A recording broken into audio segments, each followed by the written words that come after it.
வழி மேல விழி வச்சு உங்களுக்கு காத்துக்கிட்டு இருக்கேன் அப்படின்னு Israel prime minister Benjamin Netanyahu Donald ட்ரம்ப்பை இஸ்ரேல் ஏர்போர்ட்ல வச்சு வரவேற்காரு. நேதன்யாஹூவோட குடும்பம், இஸ்ரேலினுடைய ஏகப்பட்ட அஃபீஷியல்ஸ் வந்து டைரக்டா ஏர்போர்ட்டுக்கே வராங்க. இஸ்ரேலுக்கு கிளம்பி வர்றதுக்கு முன்னாடி டொனால்ட் ட்ரம்ப் கிட்ட செய்தியாளர்கள் கேட்காங்க, என்ன அப்படின்னா இந்த போர் நிறுத்தம் நீடிக்குமா அப்படின்னு. கண்டிப்பா நீடிக்கும், போர் நிறுத்தம் வந்துட்டு நெகோசியேஷன் மட்டும்தான் பாக்கி இருக்கு அப்படின்ற மாதிரி கான்ஃபிடென்ட்டா சொல்லுதாரு. காசாவுக்கு நீங்க போவீங்களா அப்படின்னு கேட்குற கேள்விக்கு, அந்த மண்ணில் காலடி எடுத்து வைக்கணும்னு எனக்கும் ஆசையாக தான் இருக்குது, நான் போனாலும் போவேன் அப்படின்ற மாதிரி சொல்லுதாரு.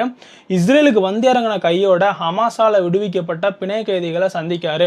ஒட்டுமொத்தமாக எல்லா பிணை கைதிகளையும் ஹமாஸ் விடுவிச்சுட்டாங்க அப்படின்ற மாதிரியான தகவல்கள்லாம் வெளிவருது. அதாவது உயிரோடு இருக்கிறவங்கள, இந்த பிணை கைதிகளோட எக்ஸ்பீரியன்ஸு, அவங்கள எப்படி பிடிச்சிட்டு போனாங்க, எப்படி ஹாஸ்டேஜஸாக மாற்றினாங்க, அக்டோபர் 7ஆம் தேதி ஹமாஸ் இஸ்ரேலுக்குள்ளே என்னெல்லாம் செஞ்சாங்க அப்படின்ற எக்ஸ்பீரியன்ஸை இஸ்ரேல் மக்கள் டொனால்ட் ட்ரம்ப் கிட்ட பகிர்ந்துக்கிட்டாங்க. இதை தொடர்ந்து எகிப்தினுடைய பிரசிடென்ட் அல் சிசியை டொனால்ட் ட்ரம்ப் சந்திப்பாரு அப்படின்ற மாதிரி சொல்லப்படுது.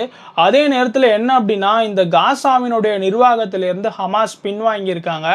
காசாவுக்குள்ள அமெரிக்காவினுடைய அமைதிப்படை வரும் அப்படின்ற மாதிரி சொல்லப்படுது. யூகேவினுடைய பிரைம் மினிஸ்டர் டோனி பிளேயர் தலைமையில் ஒரு எக்ஸ்பர்ட் குழு இனிமேல் காசாவை நிர்வகிக்கும் அப்படின்ற மாதிரியான தகவல்களும் வெளிவந்துகிட்டு இருக்கு. அதே நேரத்தில் அரபுலக வரலாற்றில் என்றும் நீங்காத ஒரு பெயராக டொனால்ட் ட்ரம்ப் பெயர் இடம்பெறும்.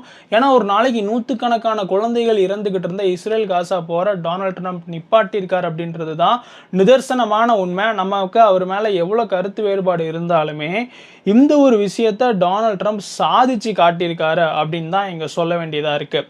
நம்ம சேனலை சப்ஸ்கிரைப் பண்ணாமல் பார்க்குறவங்க சப்ஸ்கிரைப் பண்ணிவிடுங்க. இதை பற்றின உங்கள் கருத்துக்களை கமெண்ட்டில் எழுதுங்க. ஓஹோ, அப்படியா? ஆமாடி.